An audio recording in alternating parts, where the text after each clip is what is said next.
Okay. ചേട്ടാ എനിക്കൂടെ chance വാങ്ങി തരൂ, ഞാൻ നല്ല നടനാ. നിന്റെ അടുത്ത് ഞാൻ പറഞ്ഞു എന്റെ പടത്തിൽ ചാൻസ് ഇല്ല എന്ന്. എന്ത് കേട്ടാ ചാൻസ് ഇല്ല, സ്ക്രിപ്റ്റ് നോക്കി വരുന്നു മാറിയില്ല. അല്ല സാറ് വിളിച്ചായിരുന്നു. തന്റെ അടുത്തല്ലടോ അവന്റെ അടുത്ത്. സാർ ഈ സ്ക്രിപ്റ്റിനകത്ത് എന്തായാലും എനിക്കൊരു റോൾ ഉണ്ട് സാറേ. സാർ ഒന്ന് കേറി വാ. സാർ നമ്മുടെ കഥാപാത്രത്തിന്റെ പേര് ബൈജു എന്നാണ്. ബൈജു ഞാനേ സാർ ഈ ബൈജു എന്ന് പറഞ്ഞാൽ ഭയങ്കര കാമായിട്ടുള്ള ഒരു വ്യക്തിയാണ്. ശാന്തം അതല്ലായിരുന്നില്ലേ. അനിയ സർട്ടിഫിക്കറ്റ് ആക്കല്ലേ. അങ്ങനെ ഈ കാമായിട്ടുള്ള ബൈജുവിന് ഒരു കാമുകയുണ്ട് സാർ.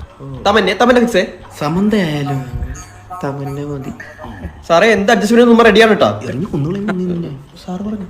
അങ്ങനെ സമാധാനമായി പൊക്കോണ്ടിരിക്കുന്ന ബൈജുവിന്റെ ജീവിതത്തിൽ ഒരുപാട് പ്രശ്നങ്ങൾ വന്ന് ആപ്പിലാവുകയാണ് സാർ. ഓ ബൈജു സാർ. ബൈജു സാപ്പാ അയ്യേ ആപ്പിലാവുകയാണ് സാർ. ഓ ബൈജു സാർ എന്നെ വെച്ചാ ഞാൻ